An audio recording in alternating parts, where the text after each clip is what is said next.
of protecting the first family. Let's discuss now. CNN political contributor Maria Cardona, Karine Jean-Pierre, the senior advisor at MoveOn.org, and CNN political commentators Paris Dennard and Andre Bauer. Welcome back, panel. Maria, you just heard Tom Foreman lay it out. Between the First Lady living in New York to weekends in Mar-a-Lago, the cost of protecting the first family could be epic, but that has always been the responsibility of the Secret Service. So is there anything different now? Well, there is a couple of things different here, Don. First of all, hypocrisy, which is nothing new when it comes to the Trump administration. He's full of hypocrisy day in and day out. He not only lambasted President Obama every time he would go on a trip, saying that it's taxpayer money, how shameful it is, that he doesn't spend enough time at the White House, that he's golfing every weekend.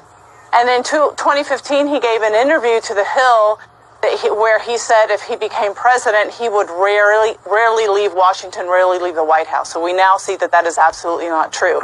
The second thing I think that is a big issue, especially for Trump and his family, is the fact that he has 4 adult children that also need protection whenever they travel. And that's fine. Like you said, that is something that happens. It is what it is. We have to protect the first family, all of it, including the adult children. But when the adult children are out on business trips, making deals, closing deals, and making themselves rich while taxpayers are paying for it, that is a completely different thing. Let me bring the other panelists in here because we have short time. Andre, the Washington Post reports that the Secret Service hotel bill for Eric Trump's trip to South America last month was nearly $100,000. Both the President Trump's grown children heading to a golf course opening in Dubai this weekend. Any concern you think the Trump family's personal business and lifestyle costing taxpayers a lot of dough? Well, you know I'm a fiscal conservative, and so yes, when I heard just a minute ago in your story that 300 people travel with the president, to me, no matter if it's a Republican or Democrat, that seems excessive to me, and somebody ought to look into ways to save money. I think the first family needs to be protected no matter who it is, and we could argue, look, Bill Clinton bills the United States government to have Secret Service on his property, which to me seems a little bit crazy. It's legal, but he's the only person to ever do it. But you could go through all of them, of the trips they took, and maybe they shouldn't have taken some of these trips. But at the end of the day, we want the most powerful leader in the world protected. But can we do it in a more prudent and responsible way? Hopefully so, and hopefully somebody within this administration will look at it and say, here's where we can save some money. Because at the end of the day, the taxpayers are footing an extremely large bill. Yeah. Karine, you say this is hypocrisy? I do. I think it's complete hypocrisy. Like Maria was saying, he chastised President Obama for going on vacation, for golfing, and President Obama had fewer vacation days than his predecessor, President George W. Bush. I think for me, the thing that bothers me the most about this is the profiting off of the presidency. Mar-a-Lago, they doubled their initiation fee to $200,000.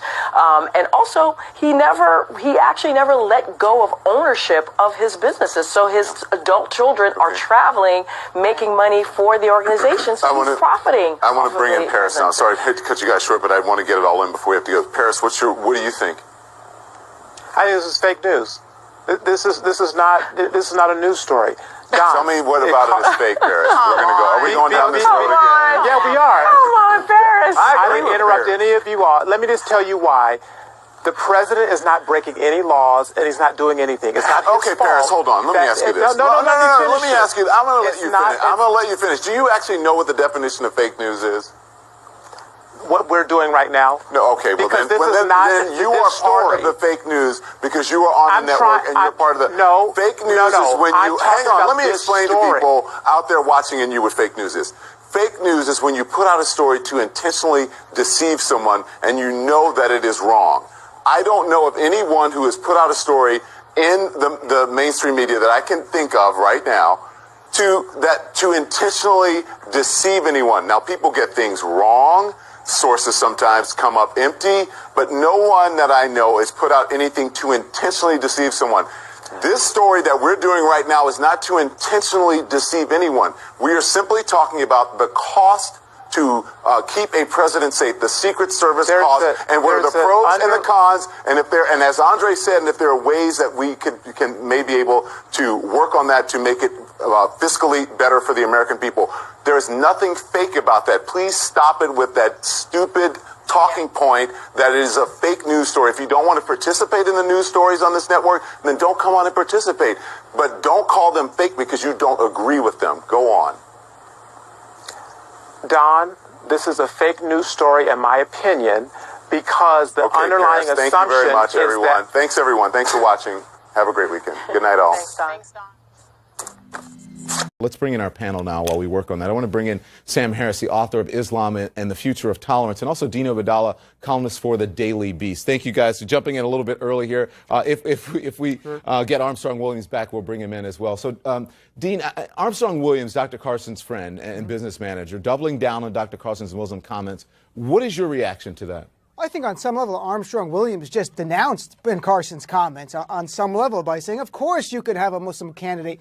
What Ben Carson said, though, is part of the meme we've heard from the right over and over, that being Muslim somehow makes you less American and you have less rights. That somehow, since I'm a Muslim, I'm a threat to this country. I'm an enemy to this country. I want to oppose Islamic law and take over the country.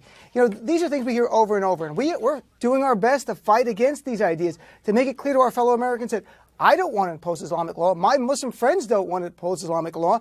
Yet somehow we keep hearing this over and over. And it's a fight. You know, it's a fight. I'm trying to reach out to my fellow Americans and win the hearts and minds, and it's a struggle. Yeah. So, Sam, do you view Dr. Carson's comments as bigoted at all? Well, I do. I think we have to distinguish between how we treat ideas and how we treat people. And what you hear in Dr. Carson's remarks is a kind of Christian demagoguery coming into the conversation. Frankly, he's not a very thoughtful person. I mean, here's a surgeon who doesn't believe in evolution. I mean, if ever you needed proof that you could be a surgeon without being a scientist, you have it in the person of Dr. Carson. So I don't expect him to have thought deeply about how Islam may be, as a set of doctrines and ideas, may be incompatible with the Constitution or any other set of ideas. But he is a Bible thumper of sorts who I think rightly fears the demagoguery of his antithesis in the Muslim world, but that doesn't mean, I mean, so for instance, I am a very vocal critic of Islam as a set of doctrines and ideas, and Dean, your other guest, has called me a bigot in the past. I think quite unfairly. on Twitter, not in your face. But I will tonight if you like that. Well, okay, no problem doing that. It's even more courageous to do it on Twitter. But let me just spell out, lest he seem to obfuscate the issue here, is that I think there are thousands, no doubt thousands of Muslim Americans who could be great presidents and far better presidents than Ben Carson or Donald Trump. That is not, and there's nothing about criticizing Islam as a set of ideas or worrying about Sharia law that denies that fact. And what's very unhelpful here is in all the other cases where people like Dean and other Muslim apologists find bigotry and racism or pretend to find it where it doesn't exist. Before you respond, I want to ask Sam this. Sam, do you think that Islam is inconsistent with the U.S. Constitution?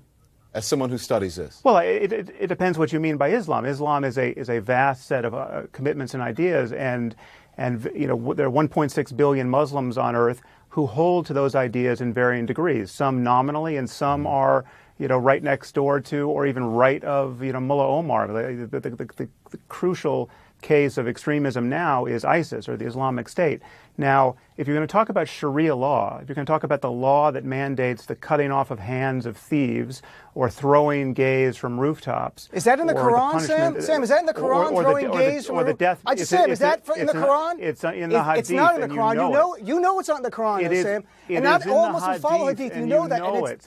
I've had a gay imam, openly gay imam. Dean, let him interrupt me. Sam, finish your thought, and then Dean, you can respond. Dean, you're going to get a chance to talk.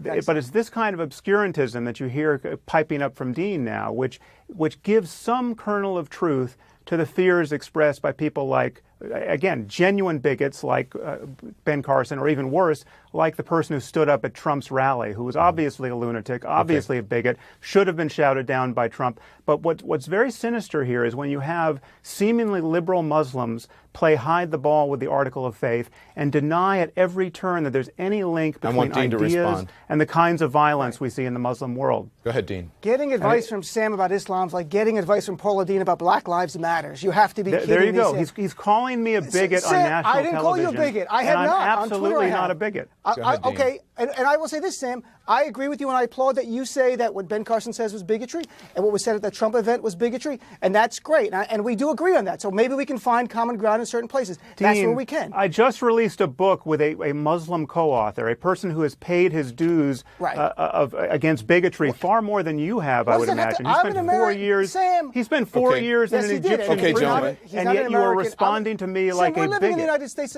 Sam, we live in the United States of America. I'm concerned about the spike in hate crimes versus Muslims. I'm concerned that 3 Muslim Okay, students let's talk were about killed that in Newark, spike. North I'm concerned Carolina. too. Okay, stand by, gentlemen, stand by. We'll get to the spike and your concern, but you guys will come back. Hold on, Dean Obeidallah. Okay, gentlemen, let's pick up our conversation.